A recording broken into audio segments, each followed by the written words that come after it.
Best of r/talesfromtechsupport episode 6. So this happened a few years ago. I was working at the local hospital as desktop support. The local council had centralized IT support for the entire area, but certain locations such as the hospital were deemed important enough to keep a couple of guys on site to sort tickets quicker rather than drive the 20 minutes through traffic to attend site. But they'd only got myself and a trainee on site. Both of us were told we do desktop support. It worked there for 10 years before we were centralized, and we used to fix anything and everything, but they changed it so we weren't allowed to touch servers or networking anymore. That was for the specially trained teams. It may become obvious this was a thorn in my side for me. This had caused a couple of arguments which probably didn't help the below situation, and I take my responsibility in that and apologize for it. All calls went to the central help desk and then tickets were put into team buckets. Fairly standard for most of you, I'm sure. But one thing the help desk shouldn't do: I put tickets to individuals. As we were off site, they couldn't know what we were working on or where we were minute to minute, so put it in the bucket. Added priority and well, pick it up. $me equals me obviously, $hum equals help desk manager, $nm equals networking team manager, $ne equals network engineer. So ticket gets created at 10:03. This angered me so much I remember the exact times.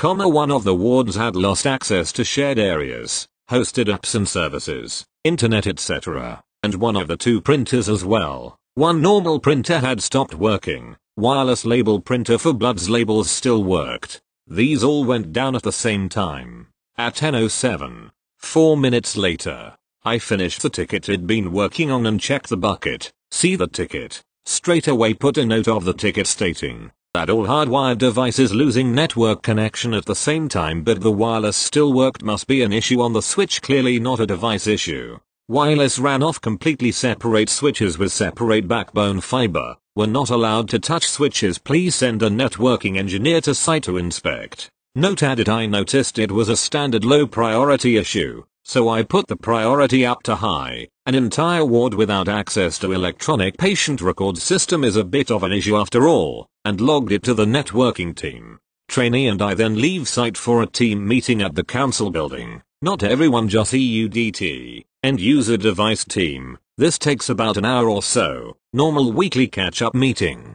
Trainee explains he had enough site ticket he needed to look at, so left the meeting and went there to sort. I went back to the hospital, checked the bucket, nothing urgent, so started working through normal tickets. Trainee finished his ticket about 12:30, so goes straight to lunch, gets back about 13:30. As soon as he gets back, I go for lunch. We always did this to make sure someone was around in case anything big happened. He checked his tickets and finds that $NM had logged the ticket back to help desk, complaining that EUDT shouldn't be logging tickets to the networking team, especially when it's clearly a device issue. So the trainee goes along to the ward as he's thinking NM knows his stuff. If he says it's a device issue, it probably is. He's a trainee after all, and I wasn't around to ask. He checked the computers, all had no network connection, but the NIC was lit up. Problem was he didn't know where the switch was.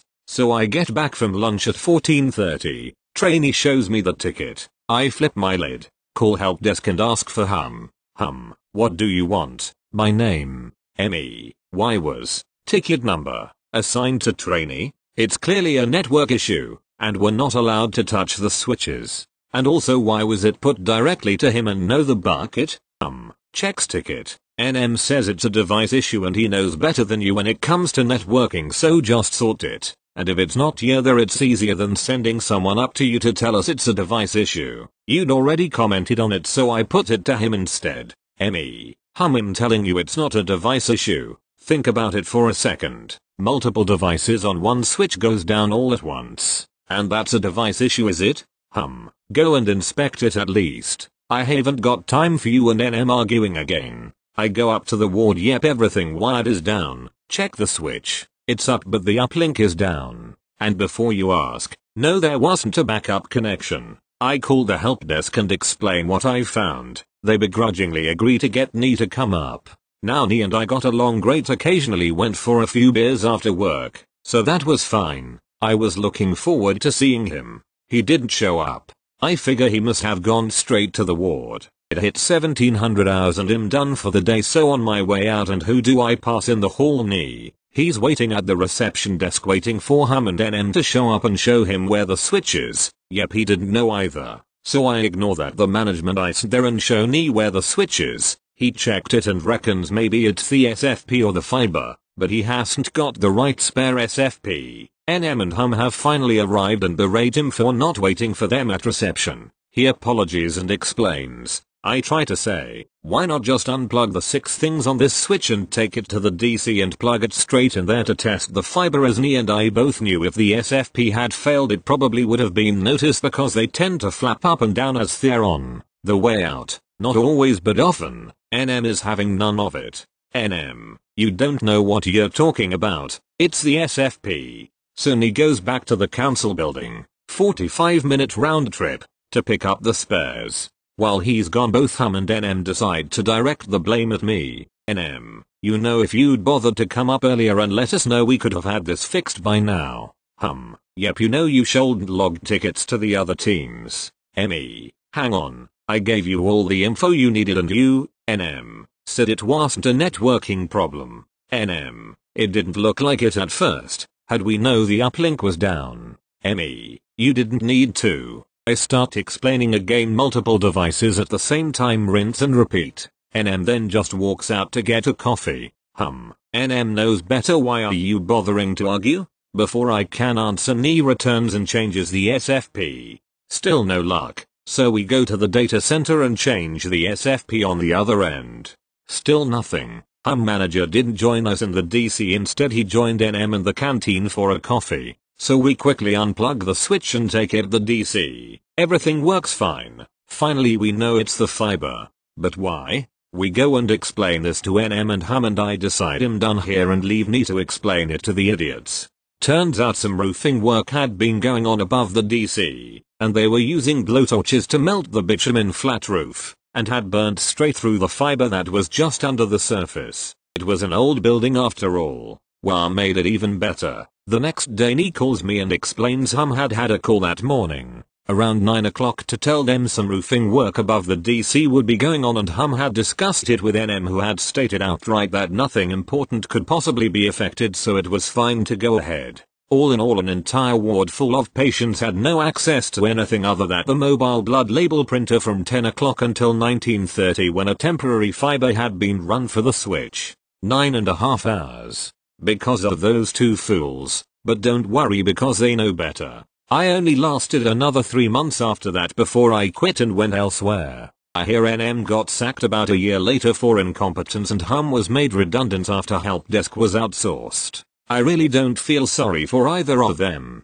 TLDR. Remember kids, always trust your managers to do the wrong thing. Thank you. Next. Many moons ago, I worked for a company headquartered in Ottawa. This was in the post-Al days when I moved back to Ottawa from Nova Scotia and freed myself from the mind-numbing of being in his mere presence. In the days before SMS, our IT department would do manual upgrading of user systems. This was on a Netware 3.12 and NT4.0 network, dial-up modems for VPN, and Microsoft Mail. We were doing an upgrade and putting Microsoft Office 98 on people's computers. It was new and fancy, and we had about 400 plus machines to update over a weekend. There were about 9 of us to do this work. So manual updates on over 40 machines each over a weekend. And this story has 2 significant events. So it's a twofer. Friday started with us having everyone in the building drop off their laptops, with the bags, power supplies, mice etc etc. Of course, half the time stuff was always missing. Thankfully we just had banks of power supplies.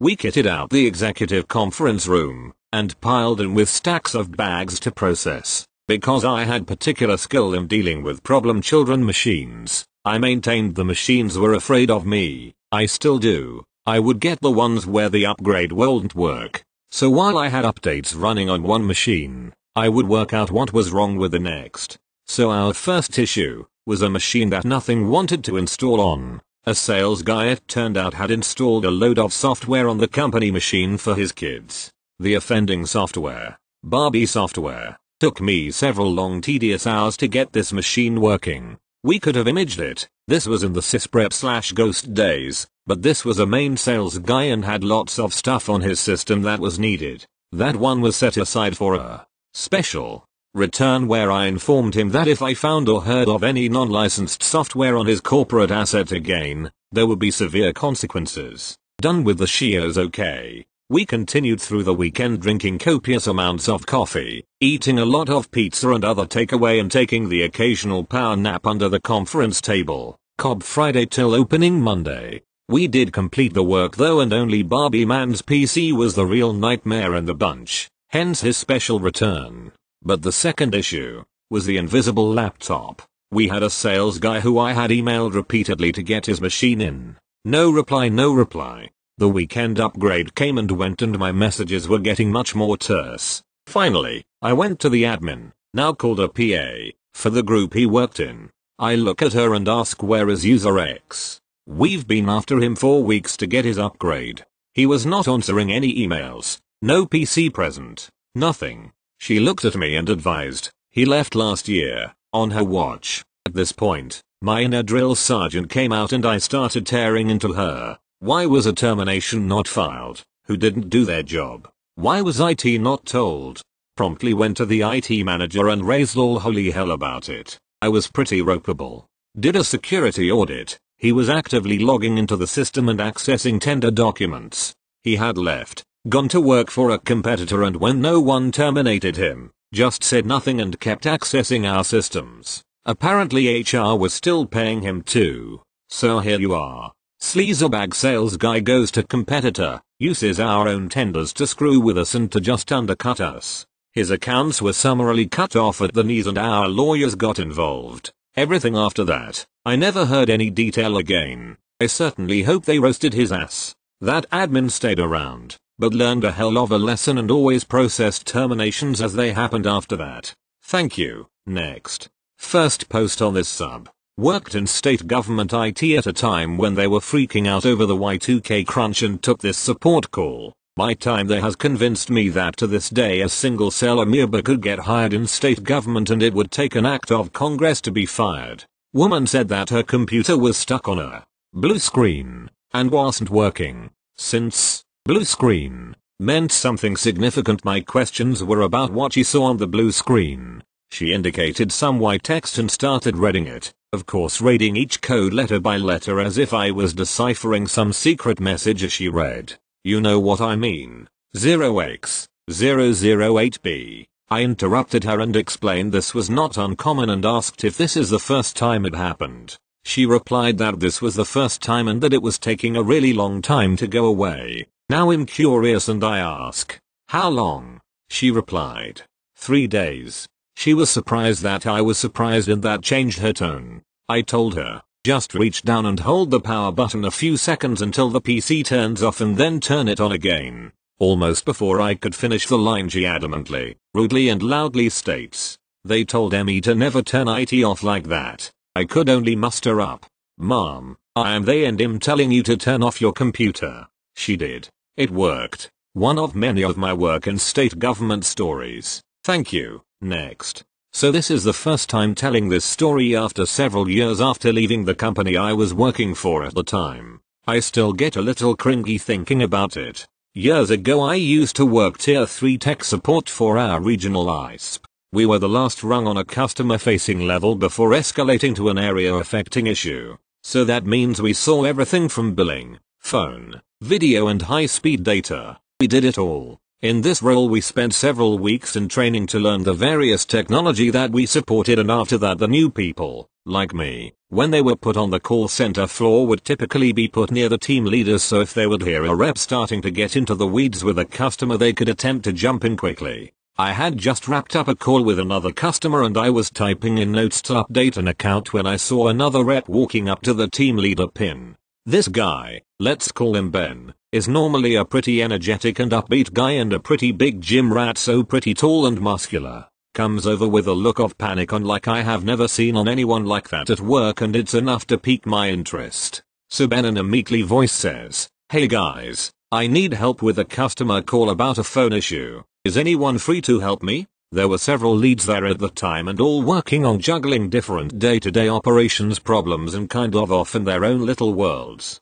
All you could hear from them were a minute was the click-clack of keyboards until one of them moved their headset off their ear and said, "What's the issue?" So Ben starts to recount the issue. "I was talking to this lady, typical nice old lady type. She said that when she makes and call, instead of her number coming up, it displays her full social security number and she just wants her telephone number displayed. What do we need to do to fix that?"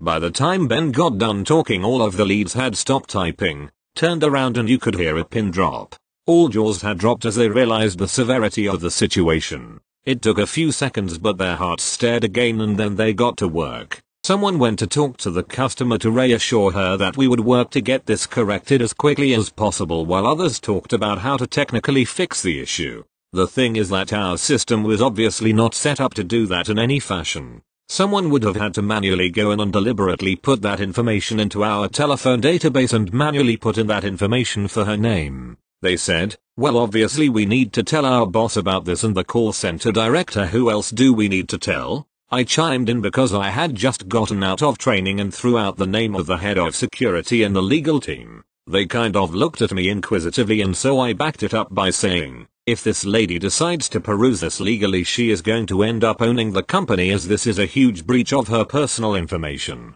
Thankfully it was an easy resolution. We just needed to update our database and push out an updated list to the other telecommunications providers to update their lists. Crisis averted. I never heard anything about her again. Thank you. Next. People need to stop leaving their computers unlocked when they walk away. User. My passwords no longer work. Me. Okay, let's see what happened. This is a Mac, so I use the admin account we have on all Macs, and the password to log in isn't working. I know a way around. Reboot in recovery mode and go and use the terminal. This time it's a no-go. Whoever locked this computer down did it to the point where the computer is now a very expensive brick. I ask, when did the password stop working? User. Friday. Now, mind you, it is now Tuesday when I get this computer. I ask, when did you notice the password's not working on Friday? We have security patches go through the weekend, so perhaps something broke, but not in this case. User. I went to get a cup of coffee, and when I came back the laptop was locked and my passwords no longer worked. I attempt to inwardly groan because this is sounding more like sabotage. I ask, where was this? At first, she says, at my desk. So I am beginning to think she left it, and someone changed all the passwords without telling the user. So I am going to get security involved to resolve this issue, because if this sabotage, this is a fireable offense at best. Security asks the user, was user at home? Security and I look at each other because users at home are supposed to be using the VPN. So then this means if the person is telling the truth, their network was compromised and they have someone that dicked around with their computer, and who knows what data was stolen. So now the authorities are getting involved because we are an international company, and this user is probably wishing right now that they locked our computer. Worst case scenario, the person's visa is revoked and they are sent back home. Best case scenario, they are fired. Either way, the real way to fix this is above my pay grade. Thank you. Next. TL. Doctor at end. I have a friend of mine who is diagnosed autistic with OCD and bipolar disorder. He recently upgraded from an Intel i5 6600K to a nice Ryzen 7 3700X. His issue is that he did not want a fresh install of Windows, and his boot times have suffered an increase of 3 seconds. What's wrong? Why is it taking so long? ME. It's most likely due to Intel chipset and SATA drivers from your old Windows installed trying to run and it's timing out. But I don't want that. ME. Then you need to reinstall your Windows OS. But I don't want that. Fix IT now. Me. I explained to him that I cannot, as it is a software issue, and digging through the registry and pulling out various drivers is a serious time sink I do not have time for. What TF? You mean you can't do it? ME. Not that. It's a lengthy process, and I charge for it, and I know you hate spending money. Whatever. Just do it. ME. It's $100. I'm not paying for your incompetence. Fix it, now, or you have to pay for the rig. Me. Exit stage left. He's now going to our mutual friend saying him incompetent and refuse to fix it. TL. Doctor friend is stupid. Doesn't understand how drivers affect boot times. Wants me to pay for his PC because of it. Thank you. Next. I'm working for the Earl Scheib of consulting firms, helping a major health insurer, Big Health, manage the security and compliance of their hundreds of vendors. So far, this has resulted in a bunch of billable hours and a lot of travel to generic, interstitial places like Marietta, GA or MT, Sterling, KY, Doer. Our output is a stack of graded reports. Those reports migrate into the void, guiding $sign decisions. I am one tooth in a cog of a giant clanking Rube Goldberg machine. One day, I'm tasked with driving 3 unpleasant hours to Fromkin Printing. Fromkin prints and ships marketing and enrollment packets for Big Health. This information includes their identities and information about their coverage, so it's all fine under HIPAA, so they deserve heightened scrutiny by Big Health's compliance cogs. Driving 3 hours isn't bad, except I'm supposed to be there at 8 AM. I'm on the road before dawn. I make it to Fromkin at 7:55. It's a cold, wet day just to add weight to my foul mood. They have pretty offices and shit IT. No A/V, no firewall, no logging. As we tour Fromkin's operations, I try to break some bad news to Fromkin's IT director, a craggy middle-aged man who looked like he stepped off a sport fishing boat. Me. Big Health is going to be concerned about a few things. It plans some improvements in the next 90 days. Craggy. Are you going to pay for that? Me. No. You knew that was a requirement when you bid for work. You know you're already getting a premium for the work. Craggy. Every year someone like you says that and every year Big Health signs a new contract with us. Me. I think I understand everybody's incentives here. We make our way to the last part of the print floor. There's a label printer with a workstation attached. There's a USB storage device hanging off the front. I point at it and ask. Me. Is that a backup device? Craggy. No. We put the whole list of customer names, enrollments and addresses on it. It's the only storage fast enough to handle the label printer and postal barcoding. Me. So that removable device has all of my clients' data on it? Unencrypted? Craggy. You don't need to be confrontational about it. Me. And where do you store that drive when you're not printing labels? Craggy. It's fine where it is. I look at the open roll-up door facing the loading dock about 20 feet away. Me. Really? Craggy. The last auditor didn't like that either. I don't remember much of the remaining audit. The drive back is an unpleasant hack through dense turnpike traffic.